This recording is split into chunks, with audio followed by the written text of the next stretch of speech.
Hello, my name is Frank McDonough, and this is my class final project. Today I'm going to take you through the drone telemetry API and alerting system that I've created.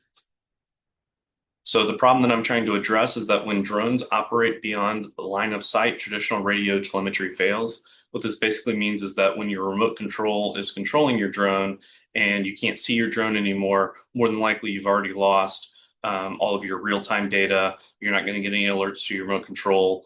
And at that point, since you have no telemetry, you're not getting any history. So why do we go with serverless?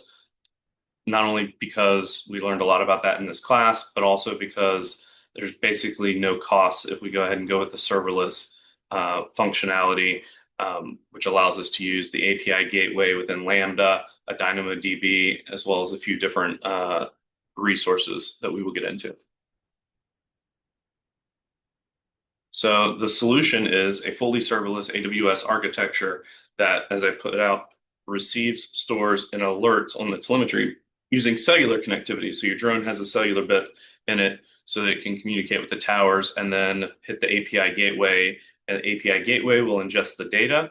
And then once Lambda has that data, it will validate it. It will put it into DynamoDB. If there's a battery alert, it will send it out via SNS.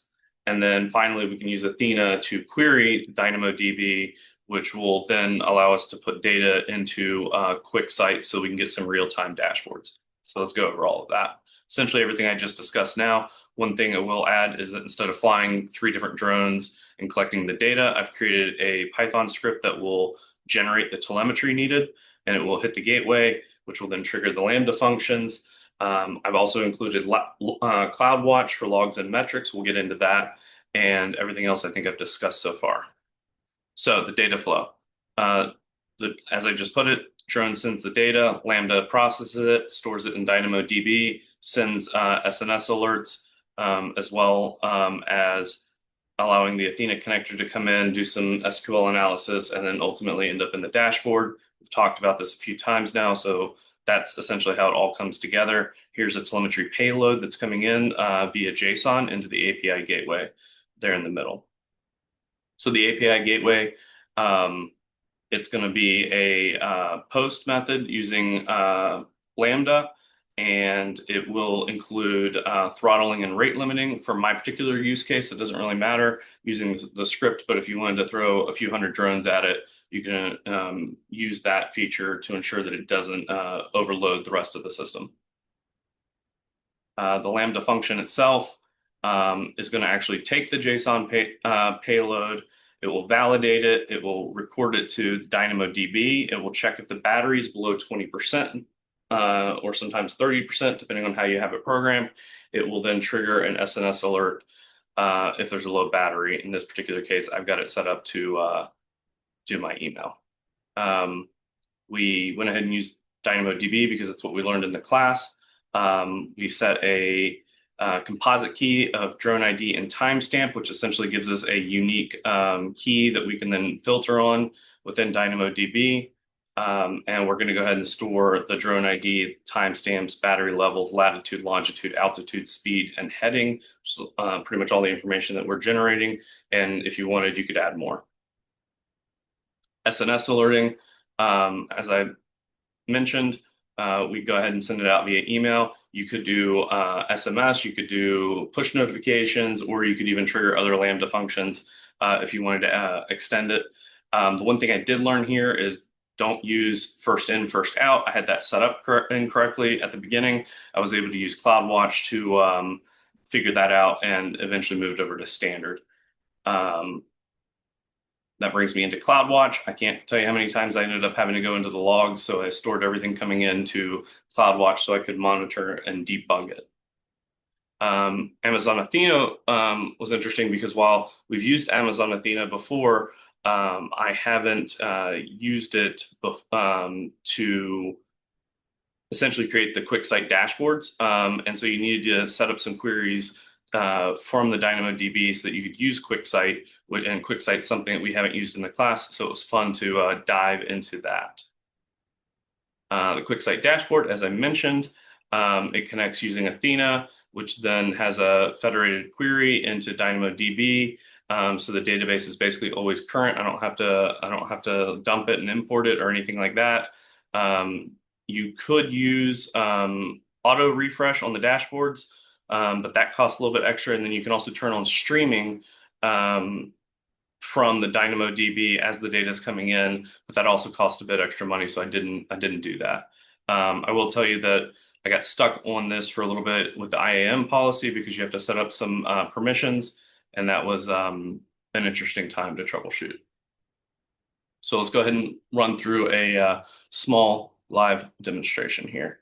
So we will first drop over into the telemetry generator that I've created. As it's processing here, you can see that it's hitting the API endpoint that I set up.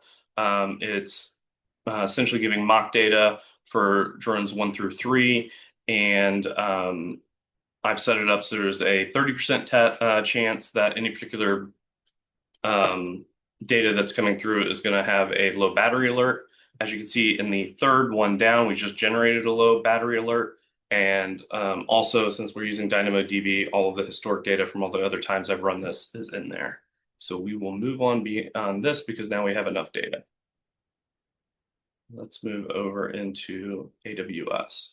As part of the demo, I'm basically showing you here that we have the API gateway set up and to process the drone telemetry. And then it's running through the Lambda function Python script to process the data. Once it processes the data, it does a few things. One of the things it will do is it will detect whether or not it's below 20% battery. If it is, it heads out to Amazon SNS, like I discussed, and that's where it goes ahead and creates the email to the endpoint. My subscription at the moment is my Harvard email address. And as you can see right here, we have low battery alerts that are coming into my inbox. And that gives me all the information that I need to know to be able to track down my drones.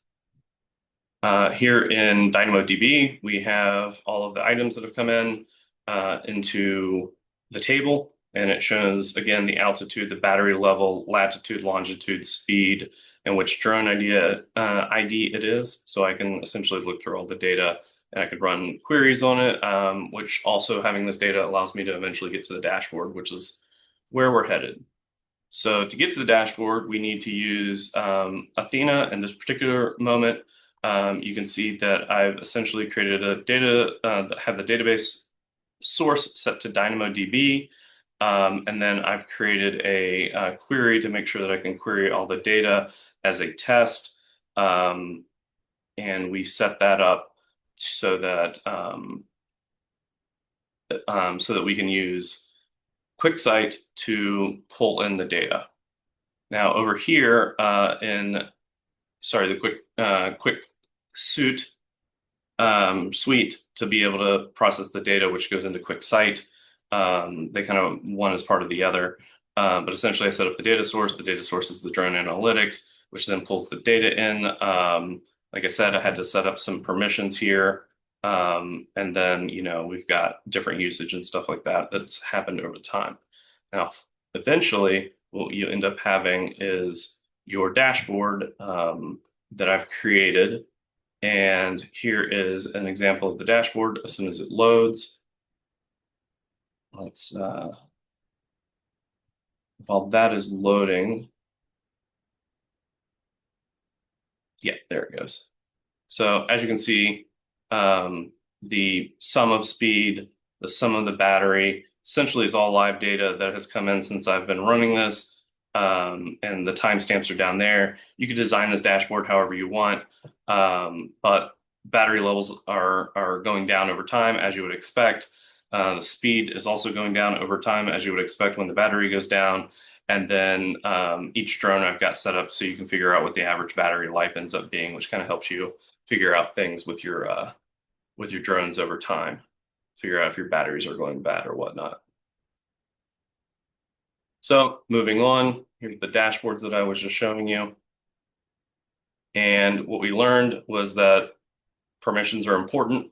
SNS topic types matter. You need to use standard and not first in, first out. Having CloudWatch for logs really helped me debug the whole process.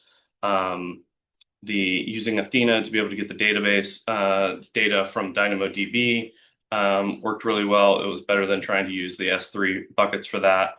Um, as I mentioned with IAM, you got to figure out the permissions, and QuickSight was no different. We had to set that up, and then also make sure you do end-to-end testing so the whole pipeline is figured out. In the future, I would recommend doing API key authentication so it's a little more secure, SMS alerts so it's more practical. Geofencing for drones is good so you know where it's going. QuickSight did have a map visual, but I had to do geospatial data and I didn't have the coordinates set as that. So I went ahead and went with the graphs that I had, but you could set up a map for that, which was real nice. For all of this, you could create CloudFormation templates, except for the QuickSight dashboards. Those you have to create manually. And then finally, we would hook it up to some real drones instead of the generator to get good data. That's all I've got. Thank you.